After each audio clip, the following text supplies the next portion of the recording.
So hi guys, welcome back to Toshi spooky stories. तो मैं ना बहुत दिन से अच्छा वीडियो ही डालता क्योंकि मुझे अच्छी कहानियाँ नहीं मिलती, इंटरेस्टिंग कहानियाँ नहीं मिल रही। लेकिन अभी जो कहानी मिला ना वो बहुत ज़्यादा इंटरेस्टिंग है और बहुत ज़्यादा मज़ा आएगा आप लोगों को सुनने पे। तो वीडियो के एंड तक बने रहना, कहानी बहुत ज़्यादा इंटरेस्टिंग सुनना। तो कहानी की शुरुआत करते हैं। जिन्होंने हमसे ये स्टोरी शेयर किया ना उनका नाम हम प्रियांक रख देते हैं। तो प्रियांक जो है ना वो आसाम में रहते हैं और उनका जो जॉब लगा था, गवर्नमेंट जॉब लगा था उनका। तो भूटान बॉर्डर के पास उनका गवर्नमेंट जॉब लगा था। तो वो रूरल एरिया था। 2018 की बात है ये, और 2018 में उनके साथ एक घटना घटा था। तो आप जैसा जानते हो कि गवर्नमेंट जॉब्स का जो ड्यूटी आवर्स होता है ना वो उतना स्ट्रिक्ट नहीं होता, और रूरल एरिया में तो और भी ज़्यादा स्ट्रिक्ट नहीं होता। तो वो जो प्रियांक है वो 9 बजे ड्यूटी आता था और 2 बजे वापस आता था। उनको जो क्वार्टर जो मिला था ना गवर्नमेंट की तरफ से, वो क्वार्टर गांव की तरफ ही मिला था उनको। लेकिन प्रियांक जो है ना उनको गेमिंग में बहुत ज़्यादा इंटरेस्ट था, तो उसकी वजह से होता रहता गाँव में, तो आपको पता ही रहता होती अच्छे से आता नहीं। तो उसने डिसाइड किया कि वो थोड़ा शहर की तरफ जाएगा और 35 किलोमीटर्स ट्रैवल करेगा मोटरसाइकिल से, और वहाँ पे वो घर लेगा, कुछ फ्लैट लेगा, वहाँ पे वो रहेगा, डिस्टेंस ट्रैवल करेगा। कि उसका टाइमिंग्स उतना ज़्यादा मतलब स्ट्रिक्ट नहीं था, वो 9 बजे जाता था, 2 बजे निकल जाता था मतलब घर के लिए। तो ऐसे ही करता है वो, शहर में जाके मतलब घर देखता है, वहाँ पे घर में रहता है। तो ऐसे ही वो हर दिन ट्रैवल करता था और हर दिन 2 बजे निकल जाता था। एक दिन उसका जो डिस्टेंस था ना 35 किलोमीटर था, जैसे मैंने आपको पहले बताया, और 20 किलोमीटर तक मतलब पूरा सुनसान रास्ता था, कुछ नहीं, बस रास्ता लेकिन अच्छा था।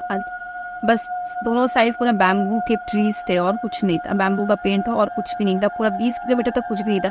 उसके बाद 20 किलोमीटर पार करने के बाद एक हाईवे से कनेक्ट होता था उनका, वो जो रास्ता है वो हाईवे से कनेक्ट होकर जाता था। तो 20 किलोमीटर तक पूरा सुनसान, कोई घर वर नहीं, बस रास्ता लेकिन अच्छा था।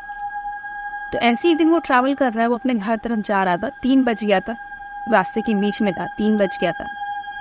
तो वो एक लेडी को देखता है ट्राइबल ड्रेस में, वहाँ पर जो कल्चरल ड्रेस होता है ना वहाँ का, वो से ड्रेस वो पहनी हुई थी और वो रास्ते के साइड में चल रही थी। तो प्रियांक क्या करता है, मोटरसाइकिल में था, वो ओवरटेक करने की कोशिश करता है, और फिर जब वो रियर मिरर में देखता है उसका मतलब उसका शक्ल देखने के लिए वो अपना गाड़ी का रियर मिरर में देखता है, तो वो लड़की गायब। मतलब उसको अचानक से एक झटका लगा कि पूरा सुनसान रास्ता पे एक लड़की चल रही है, और वो जैसे उसको ओवरटेक करता है, रियर मिरर देखता है, पीछे घूम के देखता है, गाड़ी रोकता है, पीछे मुड़ के देखता है, वो लड़की गायब। उसके लिए थोड़ा सा ये स्पूकी इंसिडेंट था। अगर आपके साथ भी अगर ऐसा हो तो आप भी थोड़ा रुक जाओगे और ज़्यादा देखते हैं वो इसको। तो वो क्या करता है, वो भी रुक जाता है। बैम्बू का पेड़ था तो उतना कहीं पे छुपने का मतलब कोई जगह नहीं था, तो वो रुक के इधर उधर देखता है। तो उसको लड़की दिखाई देती थी, वो बात को उतना मतलब सहन में लेता नहीं और वो आगे बढ़ जाता अपने घर के लिए। तो ऐसे ही होता है, वो घर पहुंच जाता है और सब कुछ ठीक होता है। वो 6 बजे तक अपना सब कुछ करता है और उसके बाद डिनर विनर भी कंप्लीट कर लेता है 9 बजे तक। उसके बाद वो सोने चला जाता है, और आप 1 बजे तक गेमिंग वेमिंग खेलता है, उसके बाद वो सोने चला जाता है। सोता है वो, और अचानक से 3 बजे इसका नींद खुल जाता है।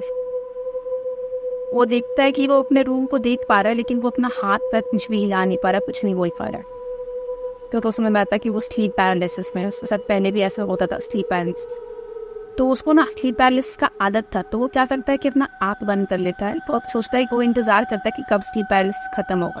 तो ऐसे ही करता, आँख बंद करके इंतज़ार करता। फिर उसके बाद उसको फील होता है ना कि उसकी मतलब वो बेड पे लेटा हुआ है और उसके नीचे से उसको कोई पकड़ रहा है। एक बहुत ठंडा सा हाथ आके उसके चेस्ट पे, मतलब उसके बॉडी पे, उसको पेट पे, मतलब बहुत अच्छे से उसको पकड़ के एम्ब्रेस कर रहा है उसको। तो वो बहुत ज़्यादा डर गया, मतलब क्योंकि उसके साथ ना कभी स्लीप पैरालिसिस में कभी कोई उसको फीलिंग नहीं हुआ, मतलब कोई कोई उसको टच करने का या किसी कोई चीज़ दिखाई देने का ऐसा कुछ भी नहीं हुआ। वो बस लेटा होता है। स्लीप पैरालिसिस में क्या होता है कि आप अपना हाथ पैर छिला नहीं पाते हो, आपको फील नहीं होता किसी का प्रेजेंस, लेकिन उसको ना फील हुआ किसी का प्रेजेंस, उसको कोई ठंडा हाथ से टच करने का फील हुआ। तो तब वो ऐसे धीमे आवाज़ से पूछता है, वो बोल पा रहा था उस समय, तब वो धीमे आवाज़ से पूछता है कि कौन हो तुम। तब वहाँ से एक औरत का आवाज़ आता है और वो बोलती है, तुम तो मुझे जानते भी नहीं हो, तो मेरा नाम जानकर क्या करोगे। ये सुन के वो बहुत ज़्यादा डर जाता है। उसके बाद वो बोलता है, प्लीज़ मुझे छोड़ दो। तो वो बोलती है कि मैं तुम्हें कभी भी नहीं छोड़ूंगी। फिर वो पूछता है कि तुम मुझे मतलब क्यों तुम मुझे छोड़ोगी क्यों नहीं? बोलती है कि तुम मुझे ढूंढ रहे थे इधर उधर, इसकी वजह से तुमने ही मुझे ढूंढा था, तुम मुझे इतना खोज रहे थे, उसकी वजह से मैं तुम्हारे साथ आ गई। और ये सब सोच के बहुत ज़्यादा डर गया। उसका उस समय पूरा कुछ बोल नहीं पा रहा है, कुछ कर नहीं पा रहा है, मतलब बोल तो पा रहा था बस। उसको लग रहा था कि वो मन में ही बोल रहा है, मुंह से बोल नहीं पा रहा है, वो मन में बोल रहा है, उसको मन में ही उसको आवाज़ सुनाई दे रहा है, उसको आवाज़ ऐसे सुनाई दे रहा है लेकिन बोल रहा है वो मन से, मुंह से नहीं बोल पा रहा था वो। तो और फिर अचानक से वो सो गया, उसको पता भी नहीं चला, वो नेक्स्ट डे उठता है उसको पता भी नहीं चला कि कब रात में हो, कब क्या हुआ है, सब कब खत्म हुआ, कब वो सो के उठ भी गया। सुबह उठता है, उसका तबीयत बहुत ज़्यादा खराब चल रहा है, उसको पूरा फीवर आ जाता है, मतलब बहुत हाई डिग्री का फीवर आ जाता है। तो उस दिन वो सोचता है कि मतलब काम पे नहीं जाएगा, स्किप करेगा और घर में रहेगा।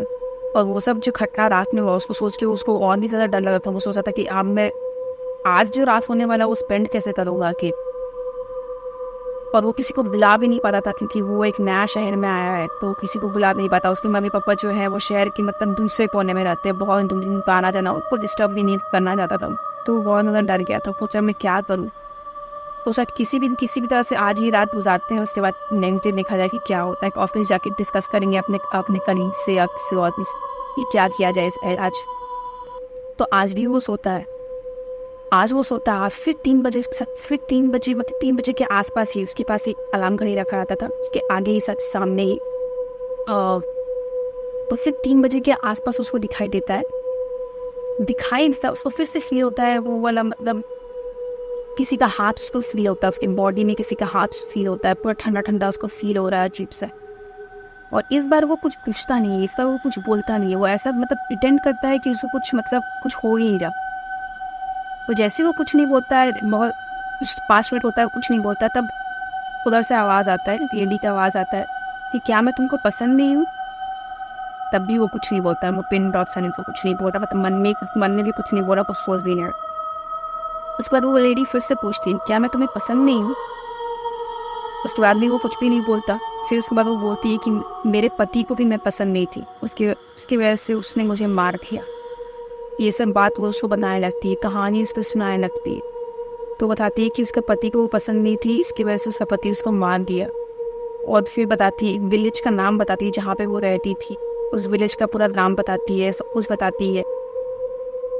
और फिर वो रात मतलब विलेज का नाम बताती है, और फिर मर गई थी ये सब चीज़ बताती है, और कुछ नहीं बताती। और फिर सुबह उसका नींद खुलता है, प्रियंका का नींद खुलता है, और फिर उसको समझ नहीं आता कि कब ये सब एक्सीडेंट करता और कब वो सो गया। उसको कुछ भी याद नहीं, कुछ पता नहीं, लेकिन बस उसको ये चीज़ याद है कि हाँ उसके साथ ये सब हुआ था, और लेडी ने उसको ये सब बताया कि वो मर गई थी, उसके पति ने उसको मार दिया था। तो आज भी उसका तबीयत तो कुछ खास ठीक नहीं था, लेकिन वो डिसाइड करता है कि वो चलो फिर भी जाएगा और ऑफिस जाएगा, काम पे जाएगा, और ये सब बात अपने कोई भी कलीग से, अपने क्लोज वन से डिस्कस करेगा और सोचेगा कि क्या किया जाए। तो वो जाता है और अपने एक अटेंडेंट से बात करता है, ऑफिस पहुंचता है और अपने एक अटेंडेंट से बात करता है, उसको ये सब बताता है। तो उसका नाम राम रख देते हैं। तो राम को ऐसा सब कुछ बताता है। तो राम बोलता है कि चलिए हम लोग एक बार जाके देखते हैं, जिस विलेज का उसने नाम बताया था वो विलेज यहाँ से थोड़ा ही दूर है, तो हम लोग जाके एक बार पता करके आते हैं कि क्या है। तो वो जाता है विलेज के पास, विलेज के जस्ट एंट्रेंस के पास ही एक चाय का दुकान होता है, बहुत छोटा सा विलेज होता है, 15 से 20 गाँव हो गए वहाँ। वो चाय का जो दुकान होता है वहाँ पे जाके वो बात करता है। चाय का जो ओनर होता है वो सब बुरा टाइप का, काफ़ी मतलब बोलने वाला पर्सन था। वो पूछता है उससे, राम पूछता है उससे कि क्या यहाँ पे अभी हाल फिलहाल किसी का मौत हुआ था क्या, मतलब किसी का भी, कोई औरत का भी कुछ डेथ हुआ, किसी के पति ने उसको मार दिया, ऐसा कुछ इंसिडेंट यहाँ पे हुआ था क्या। राम अपने लोकल लैंग्वेज में उस चाय वाले बंदे से पूछता। तो वो बोलता है कि हाँ ऐसा एक इंसिडेंट तो हुआ था, लेकिन उसको सुसाइड, जो अथॉरिटीज़ है उसको सुसाइड बोला गया है, उसको ये नहीं बोला गया कि उसका पति ने उसको मार दिया है। लेकिन जितने भी वहाँ के गांव वाले थे ना, जो छोटा गांव था, जितने भी वहाँ के गांव वाले थे, सबको पता था कि उसका पत्नी और उस औरत के बीच में बहुत ज़्यादा झगड़ा लड़ाई होता था, वो लोग बीच में हमेशा मारा पीटी ऐसा चलते रहता था। चाय वाला बताता है कि वो जो लेडी थी ना, उसका लाश लटका हुआ मिला था पंखे से, और सबको पता था, अंदर सबको पता था कि वो उसके पति ने उसको मार दिया है, लेकिन जो अथॉरिटीज से उनको ऐसा दिखाया गया, उससे ऐसा प्रिटेंड किया गया कि वो सुसाइड है, तो वो सुसाइड ही घोषित कर दिया गया, और उसके पति को कोई सजा वैसा कुछ भी नहीं मिला, वोट करता था उसका पति। तो ऐसे ही हुआ। और उसके बाद ये सब कहानी जो प्रियांक को जो कहानी सुनना था वो तो कहानी सुन लिया, वो सेटिस्फाइड था कि ठीक है ऐसा ऐसा मतलब हुआ है, चलो उसको समझ में आ गया कि हाँ ये उसी औरत का कहानी है। क्योंकि जितने भी गाँव वाले थे सबको बोल ही रहते कि वो सुसाइड नहीं था, उसको मारा गया, सबको अंदर अंदर पता था, सबका बात ही फैला हुआ था गाँव। तो उसके बाद प्रियांक आया था और राम फिर उसको उस दिन तांत्रिक के पास, एक तांत्रिक को जानता था, नीलोपल जो रहता है ना वहाँ के, तो जानता था एक तांत्रिक को, तांत्रिक के पास उसको ले गया प्रियांक ने। फिर तांत्रिक जो बोला उसको कि तुम सबको जो भी हुआ तुम्हारे साथ, जितना भी इंसिडेंट हुआ, जो भी हुआ सब कुछ तो मुझे बताओ। तो राम और प्रियांक सारा कहानी वो तांत्रिक को बता देता है। उसके बाद तांत्रिक बोलता है कि तुम बहुत बड़े पागल हो, तो तुम वहाँ पे रुके थे, तुमको उस समय वहाँ पे उस औरत के पास इतना ही नहीं जाएगा, जब तुमको ऐसा फील हुआ कि हाँ ऐसा कुछ अजीब सा चीज़ हुआ है और तुमको दिखी और वो गायब हुई, तुमको वहाँ पे रुक के उसको खोजना ही नहीं चाहिए था। तुम्हारा वहाँ पे उसको रुक के उसको खोजना ही सबसे बड़ा तुम्हारा हाइज का गलती। अब तुमने वही गलती किया। जब अगर तुमको फील हो कि कोई है, तो उन लोग ऐसा कोई एंटिटी है तुम्हारे सामने, तो उसको इग्नोर करना चाहिए, उसके पीछे जाना नहीं चाहिए। अगर आप उसके पीछे जाओगे तो उसको पता होता है कि आप उसको खोजने जा रहे हो और वो आपके पीछे लग सकता है। तो जब भी आपको एंटिटी दिखाई दे तो प्लीज़ आप उसको इग्नोर करने की कोशिश करो, ऐसा प्रिटेंड करो कि वो वहाँ पे है ही। तो वही तांत्रिक पता है कि ये तुम्हारा सबसे बड़ा गलती था, तो तुम वहाँ पे रुक के उसको देखा और उसको ढूंढा, और तुम बहुत लकी है, भगवान का हाथ है तुम्हारे ऊपर कि वो जो औरत है वो 2 दिन तक तुमको अभी तक मारी नहीं। 2 दिन तुम्हारे साथ ये सब हुआ और वो तुमको मार नहीं पाई, क्योंकि भगवान का तुम पे कृपा है, भगवान का तुम पे हाथ है, इसकी वजह से तुम बच चुके हो अभी तक। तो तांत्रिक जो होता है वो पूजा परफॉर्म करता है, पूजा करता है, और उसके बाद उसको एक राख देता है, पोतली में राख देता है, और उसको बोलता है कि अपने घर के जो एंट्रेंस है ना, जहाँ पे रहते हो तुम, वहाँ पे एंट्रेंस पे उसको छिड़क दो राख को, और अपने बेड के आसपास भी छिड़क दो इधर उधर पूरा, और 7 दिन तक उस राख को मतलब हटाना मत। जो भी राख है उसको 7 दिन तक वहीं पे रहने देना, झाड़ू वाड़ू मत मार। तो प्रियांक ऐसा ही करता है, 7 दिन तक कुछ ही नहीं करता। फिर उसके बाद उसको वो जो भी औरत थी ना, वो कोई भी स्लीप पैरालिसिस नहीं हुआ, कुछ भी जो औरत का कुछ भी नहीं हुआ, कुछ भी उसका फीलिंग कुछ वो ना दिखाई देना, कुछ भी नहीं हुआ। और वो जो तांत्रिक था ना, उसने बताया कि तांत्रिक जस्ट उसने 20 रुपये लिया था ये सब करने। मतलब सोचो तांत्रिक के लिए कितना छोटा काम था कि वो जस्ट 20 रुपये ले रहा है एक एंटिटी को, एक सुपर नेचुरल पावर को उसकी तरफ से हटाने के लिए, और वो हट भी गई थी। मतलब तांत्रिक ढूंढ ही नहीं था, 20 रुपये में उसने सारा काम भी उसका कर दिया था।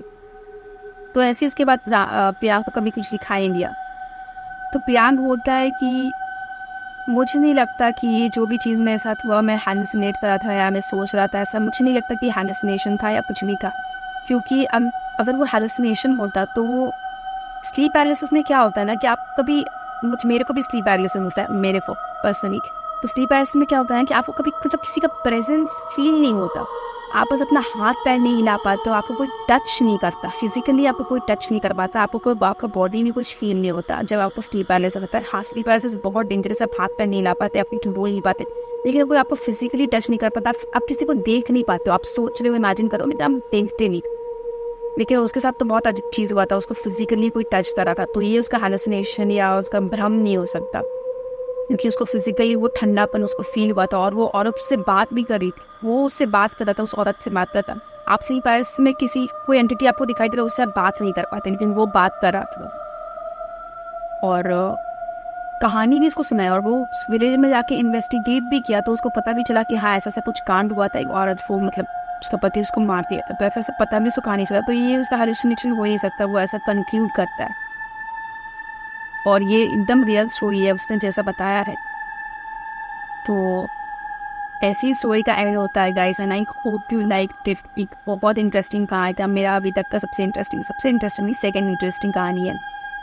तो I hope you like the video, और आपको अच्छा लगा तो प्लीज़ प्लीज़ प्लीज़ चैनल को सब्सक्राइब कर दो, वीडियो को लाइक कर दो, एंड अपने फ्रेंड्स फैमिली जिसको चाहते इसको प्लीज़ शेयर करो, सबको शेयर करो। And till then take care, love you, bye, meet in the next video.